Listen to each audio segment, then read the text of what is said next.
માસ્તરાણી, બોલો બોલો.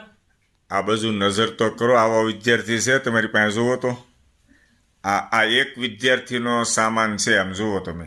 ઓહો, આ બાપાને કેટલો ખર્ચો કરાવે છે. માસ્તર, આ વિદ્યાર્થીનો કેવો વિદ્યાર્થી ગણાય આપણે? આ ઠોઠ નિશાળીઓ કહેવાય. ઠોઠ નિશાળ્યો. અરે હું હારો વિદ્યાર્થી કેવો. હારો રે ઠોઠ નિશાળીઓ કહેવાય. અમે ભણતા હતી, એક પેન્સિલ 15 દી કાઢી નાખતા.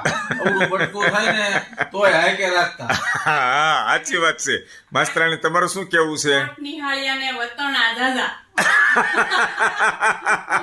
ઠોઠ નિહાળિયાને વતણા જાજા. વતણા ઝાઝા ઠોઠ નિશાળિયાને આ મુદ્દાની વાત કરીએ. હવે તારા મમ્મી શું કહે છે? એક વીકમાં એક તો લેવડાવે જ. એક વસ્તુ તો લેવડાવે ને લેવડાવે. આ તમે જુઓ દોસ્તો, આજે મેં એને અત્યારે એમ કીધું, તારી પાસે કેટલી છે? ઇરેઝર, પેન્સિલ, રબર, પેન બધું કાઢતો. આ બધો સામાન કાઢ્યો અત્યારે. આ ઘરે ઘરે